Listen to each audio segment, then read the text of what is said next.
사람들은 하루에도 수많은 소식들을 들으며 살아가고 있습니다. 그런데 하루에 듣는 그 많은 소식들 가운데는 나하고는 전혀 상관이 없는 소식도 있는가 하면 나하고 직접 상관이 있는 소식들도 있습니다. 또한 그 많은 소식들 가운데는 나쁜 소식도 있지만 좋은 소식도 있을 정도로 정말 별의별 다양한 소식들을 하루에도 수없이 많이 들으며 살아가고 있습니다. 여러분, 그런데 요즘은 그 많은 소식들을 접할 때 인터넷이나 휴대폰 또는 뉴스나 신문 등을 통해서 다양한 매체를 통해 다양한 소식들을 들으며 살아가고 있지만 예전에는 어땠습니까? 직접 전해 듣지 않으면 소식을 듣기 힘든 시대 아니었습니까? 즉 직접 전해 듣거나 아니면 편지 등을 통해서만 다양한 소식들을 접하던 시대가 있었습니다. 그런데 다양한 소식들 가운데 군대 입대하라고 하는 징집 소식이라는 것이 있습니다. 예전에는 이 징집 명령서를 뭐라고 불렀지요?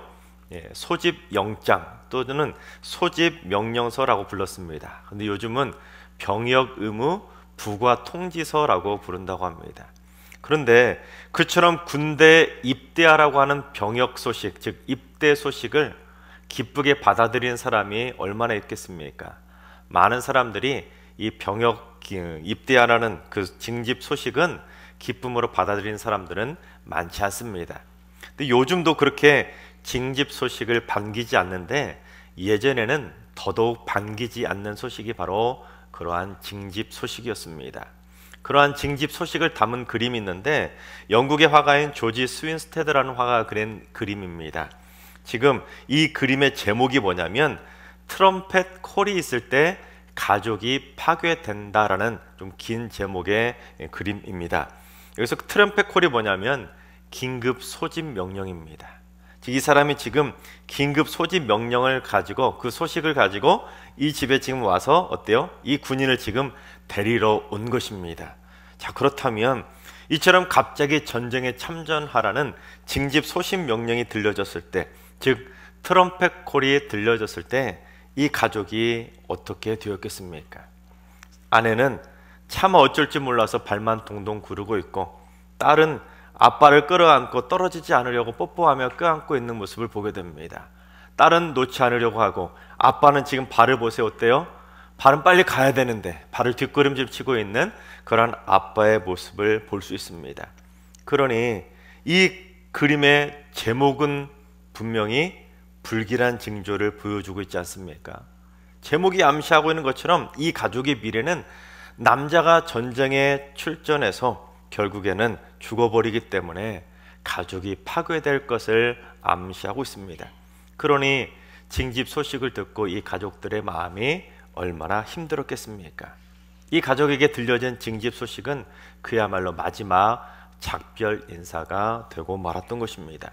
때문에 이 군인을 데리러 온 이 군인도 어때요? 그 사실을 알기 때문에 차마 가족끼리 헤어지는 모습을 볼 수가 없어서 고개를 살짝 떨구고 있는 것을 보게 됩니다. 그런데 이러한 징집 소식보다 더 힘든 소식이 있습니다. 여러분, 징집 소식은 그나마 어때요? 군대에서 살아 돌아올, 전쟁에서 살아 돌아올 신락 같은 희망이라도 있겠지만 징집 소식이 아니라 전사 소식은 감당하기가 더 힘든 것입니다. 바로 이 그림이 전사 소식을 담고 있는데 스위스 화가인 에두아르 멘타라고 하는 화가가 그린 그림입니다. 제목이 편지인데 한 여행인이 주방에서 음식을 만들다가 배달된 편지를 읽다가 망연자실 눈물을 흘리고 있는 모습입니다. 남편의 전사 소식을 접하게 된 것이지요. 여러분, 만약에 실제로 이러한 전사 소식을 받게 된다면 그 소식을 듣고 얼마나 마음이 힘들고 아프겠습니까? 그런데 그처럼 나쁜 소식만 있는 것은 아니죠. 좋은 소식도 있지 않겠습니까? 이 그림은 오스트리아 화가인 칼 마리아 슈스터가 그린 연애 편지라는 제목의 그림입니다. 그녀에게 많은 편지가 배달되었는데 다른 편지들은 이처럼 바닥에 내팽개칠 정도로 다른 소식들은 다 어때요? 관심이 없습니다. 그녀에게 가장 관심 있는 소식은 어떤 소식이에요? 사랑하는 애인으로부터 전해오는 연애 편지가 최고로 기쁜 소식이라는 것입니다. 그렇습니다. 사람들은 대부분 나쁜 소식보다는 어때요?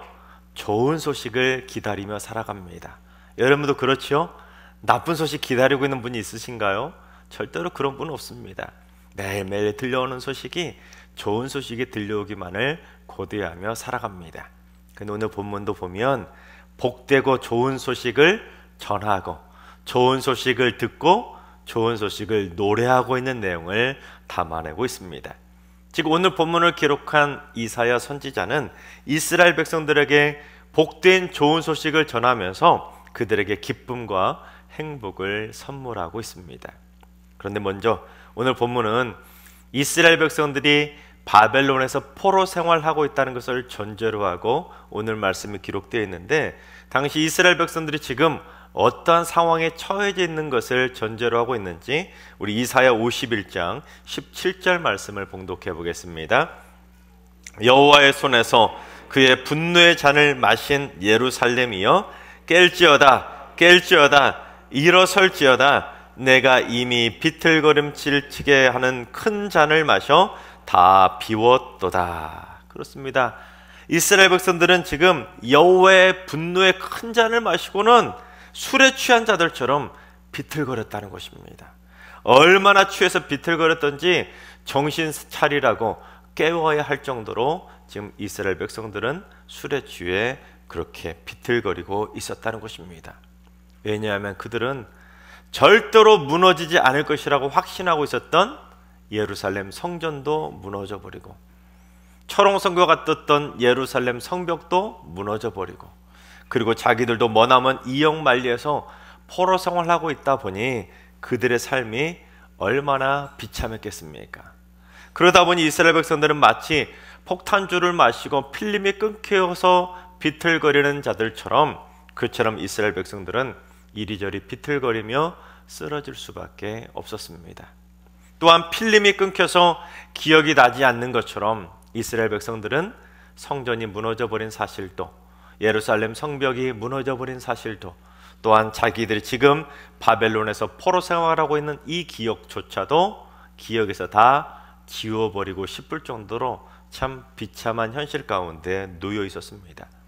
그런데 그처럼 하나님의 분노의 잔을 마시고 비틀거리고 있었던 그 이스라엘 백성들에게 이제 하나님께서 분노의 잔을 다 걷어가시고 이제는 최고로 좋은 소식을 전하게 된다는 것입니다. 그야말로 술이 확 깰 만한 최고의 소식을 오늘 본문에서 전해주고 있다는 것입니다. 그런데 이사야 선지자는 그 기쁘고 좋은 소식을 전하는 모습을 참 생생하게 묘사하고 있는데, 우리 7절 말씀을 봉독해 보겠습니다. 좋은 소식을 전하며 평화를 공포하며 복된 좋은 소식을 가져오며 구원을 공포하며 시온을 향하여 이르기를 내 하나님이 통치하신다 하는 자의 산을 넘는 발이 어찌 그리 아름다운가. 우리 이 구절은 소식을 전하려고 막 달려오는 전령의 이미지로 묘사하고 있는데, 이 전령이 가져오는 소식 어떤 소식입니까? 평화와 구원을 공포하는 복된 좋은 소식이라는 것입니다. 여기서 좋은이라고 번역된 히브리어가 토브라고 하는 단어인데, 이 토브라는 단어의 뜻은 좋은, 선한, 아름다운이라는 뜻이 있습니다. 그래서 이스라엘 백성들, 지금도 유대인들이 굿모닝과 같이 아침 인사를 할 때 뭐라고 하냐면 보케르 토브라고 말합니다. 즉 좋은 아침입니다 한다는 것이죠. 그런데 오늘 본문에 기록된 이 복된 좋은 소식이라고 할 때의 토브는 단순한 아침 인사 정도로 좋은 그런 의미 정도가 아닙니다. 하나님께서 태초에 천지를 창조하시면서 보시기에 좋았더라, 그렇게 말씀하실 때 좋았더라가 바로 토부입니다. 그러니까 오늘 본문에서 말하고 있는 이 복된 좋은 소식이라는 것은 인간이 할 수 있는 그 정도의 복된 좋은 소식이 아니라 오직 신만이 할 수 있는, 하나님만이 하실 수 있는 복된 좋은 소식이라는 것을 우리에게 말씀하고 있다는 것입니다. 여러분, 제가 만약 이 잔을 엎어버린다면 이 엎어버린 잔을 다시금 주워 담을 수 있을까요? 절대로 그럴 수 없지요. 인간이 한번 쏟아버린 분노의 잔은 절대로 다시 거둘 수가 없습니다. 그러나 하나님께서는 완전히 쏟아버리셨던 그 분노의 잔도 완전히 다시금 거두실 수가 있다는 것입니다. 그래서 하나님께서 분노의 잔을 거두셨다고 그 기쁜 소식, 그 좋은 소식을 전하기 위해서 전령이 지금 신나게 산을 뛰어넘고 있다는 것입니다. 전쟁과 멸망을 가져와 버렸던 그 분노의 잔을 이제 거두시고 이제는 평화와 구원을 가져오는 축배의 잔을 높이 들라고 지금 전령이 힘차게 산을 넘고 있는 모습이라는 것입니다. 그리고 그 전령이 가져오고 있는 그 복된 좋은 소식 중에서 가장 핵심 중의 핵심은 뭐냐면 하나님께서 통치하신다라는 뜻입니다.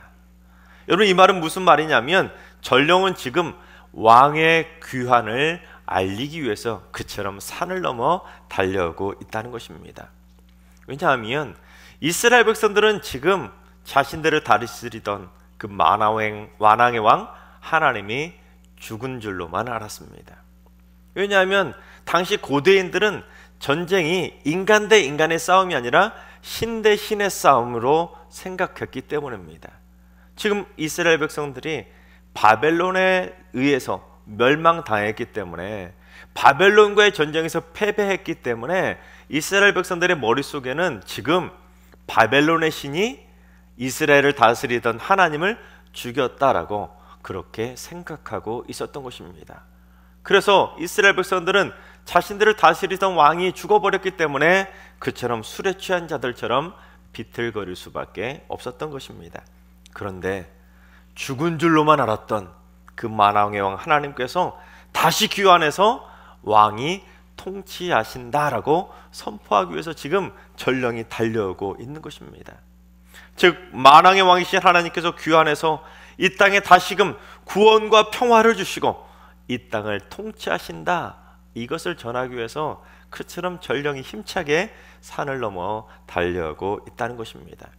그래서 다른 소식도 아니고 그처럼 왕의 귀환을 알리는 복된 좋은 소식을 전하기 위해서 달려오니 그 전령에게는 높은 산이 아무런 문제가 되지 않았습니다.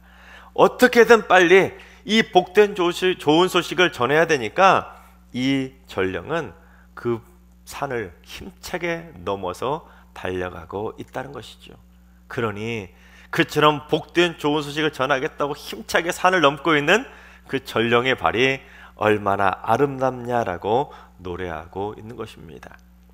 여러분, 신체 부위 중에서 가장 아름답지 못하고 냄새나고 더럽고 투박한 곳이 바로 사람의 발이지만, 다들 감추고 싶은 곳이 바로 발이지만, 복된 좋은 소식을 전하는 그 자의 발이야말로 아름다운 발이라는 것을 노래하고 있다는 것입니다. 그렇습니다. 하나님의 백성들은 구원의 복된 좋은 소식을 전하는 아름다운 발을 가지는 것, 그것이 바로 우리 믿음의 사람들의 목적이 되어야 되는 것입니다. 특별히 복된 좋은 소식이라고 하는 이 구절을 헬라어로 표현하면 유앙겔리온입니다. 그게 뭐냐면 복음입니다. 그렇습니다. 하나님께서 사랑하시는 여러분, 나쁜 소식을 전하는 냄새나고 더러운 발이 절대로 되지 마시고 여러분 모두 다 복된 좋은 소식, 복음만 전하는 아름다운 발들이 다 되시기를 주님의 이름으로 축원합니다. 그처럼 전령이 왕의 귀환을 알리는 그 복된 좋은 소식을 가지고 산을 넘어서 힘차게 막 달려오니까 그 모습을 가장 먼저 누가 보게 되냐면 성벽 위에서 지키고 있었던 파수꾼들이 그 모습을 가장 먼저 보게 됩니다. 우리 8절을 봉독해 보겠습니다. 내 파수꾼들의 소리로다. 그들이 소리를 높여 일제히 노래하니 이는 여호와께서 시온으로 돌아오실 때에 그들의 눈이 마주 보리로다. 그렇습니다. 파수꾼들이 성벽의 막루 위에서 딱 보니까 저 멀리서 전령 한 명이 뛰어오는데 왕이 통치하신다! 왕이 통치하신다! 외치면서 지금 막 달려오고 있는 모습을 보게 된 것입니다. 그러니 이 파수꾼들이 전령의 모습을 보고는 신이 나서 일제히 지금 노래를 부른다라는 것입니다. 근데 학자들은 이 파수꾼의 정체가 뭐냐? 이 파수꾼이 바로 포로 시대에 활동하던 선지자들을 상징하는 것으로 보았습니다. 즉 이스라엘 백성들을 구속하시고 그들을 통치하시기 위해서 시온으로 돌아오시는 그 만왕의 왕 여호와 하나님을 영적 파수꾼처럼 예루살렘을 지키고 있었던 그 선지자들이 가장 먼저 보고 기쁨으로 노래하게 된다는 것입니다. 마치 이사야 선지자가 지금 영안을 열고 그때 있을 일을 미리 보면서 기쁨으로 노래하며 선포하는 것처럼 선지자들은 그 왕의 귀환을 가장 먼저 알고 기쁨으로 노래하게 된다는 것을 오늘 말씀은 우리에게 가르쳐주고 있는 것입니다. 그런데 파수꾼들, 즉 선지자들만 노래한 것이 아니었습니다. 우리 9절 말씀을 봉독해 봅니다. 너 예루살렘의 황폐한 곳들아 기쁜 소리를 내어 함께 노래할지어다. 이는 여호와께서 그의 백성을 위로하셨고 예루살렘을 구속하셨음이라. 그렇습니다. 바벨론에 의해서 예루살렘 성은 완전히 황폐한 폐허가 되었습니다.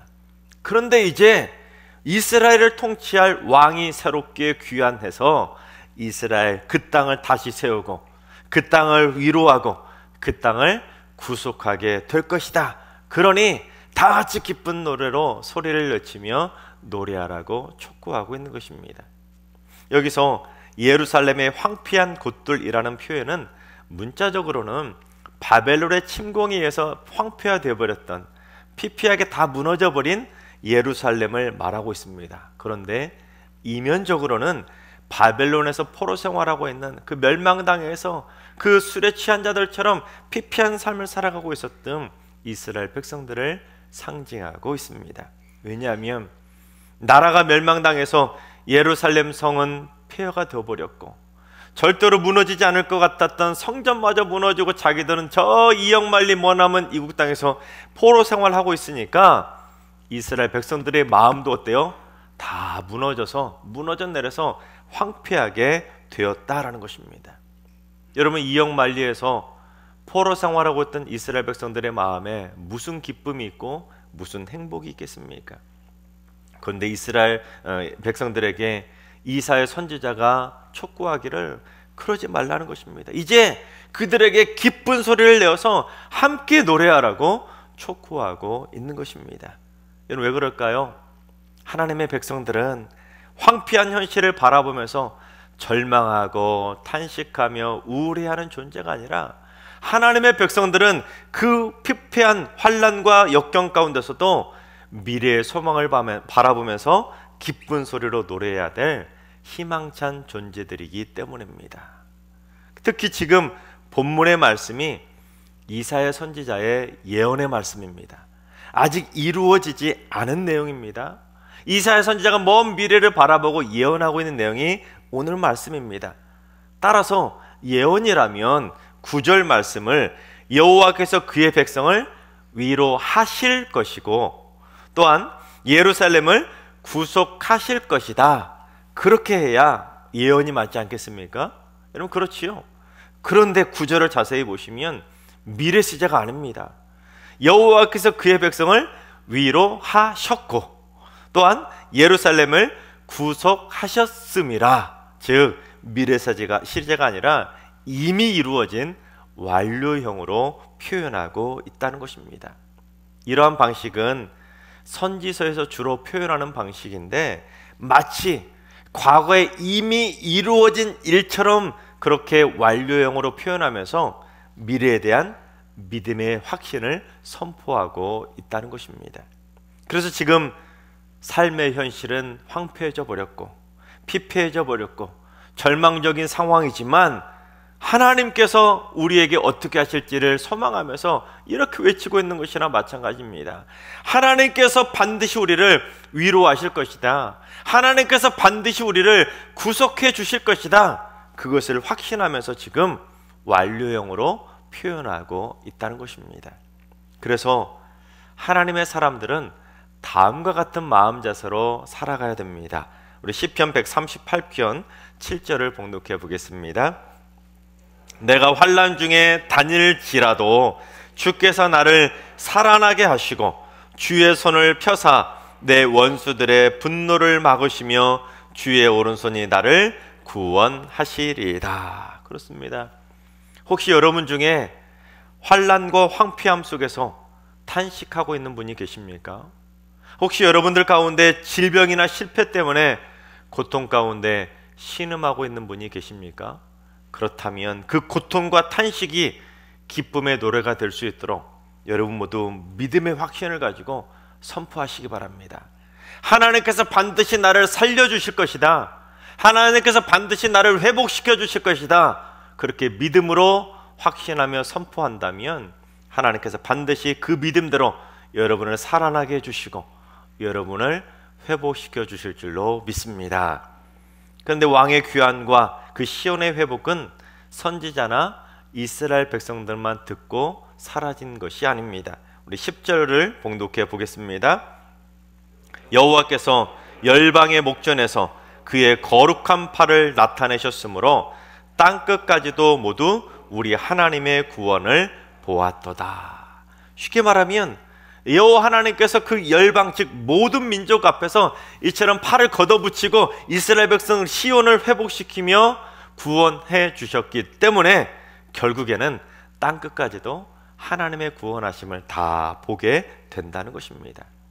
근데 여기서 말하는 왕의 귀환이라는 것, 이것이 바로 궁극적으로는 메시아의 탄생을 상징합니다. 즉 이스라엘을 구속하기 위해서, 구원하기 위해서, 그 땅을 회복시키기 위해서 그 땅에 메시아가 오게 될 텐데, 메시아의 탄생을 어때요? 가장 먼저 선지자들이 알고는 메시아의 탄생을 노래하고, 또한 이스라엘 백성들이 메시아가 오심을 직접 보고 노래하게 될 것이고, 결국에는 모든 열방이 다 알게 된다, 그것을 말씀하고 있는 것입니다. 즉 우리들에게 주어진, 우리에게 들려진 가장 기쁘고 복된 좋은 소식이 무슨 소식이라는 것입니까? 바로 예수님의 탄생 소식이 바로 우리가 듣고 있는 가장 기쁨의 복된 좋은 소식이라는 것입니다. 자, 그러니 이제 어떻게 해야 되겠습니까? 열방 가운데 땅끝까지 하나님을 인정하지 않고 예수님의 메시아 되심을 인정하지 않고 믿지 않고 있는 이들에게 어때요? 땅끝까지 복음을 전해서 복된 좋은 소식을 전해서 그들이 믿을 수 있도록 전하는 발, 아름다운 발들이 되어야 하는 것입니다. 여러분, 지금 코로나 팬데믹 상황이 2년 가까이 지속되다 보니 여러분 전도를 제대로 할 수 있습니까? 선교를 제대로 할 수 있습니까? 참 답답한 시대가 되지 않았습니까? 여러분, 그렇다고 해서 우리가 손 놓고 발 놓고 있어야 되겠습니까? 여러분, 이번 성탄절만큼은 아름다운 복된 소식을 전하는 아름다운 발들이 다 될 수 있길 바랍니다. 그렇습니다. 하나님께서 사랑하신 여러분, 절대로 이상한 소문, 나쁜 소식, 잘못된 소식을 전하는 냄새나고 더러운 발이 절대로 되지 마시고 이번 성탄절에는 하나님의 기뻐하실 만한 복되고 좋은 소식, 복음을 전하며 살아가는 행복한 성탄절이 되시기를 주님의 이름으로 축원합니다.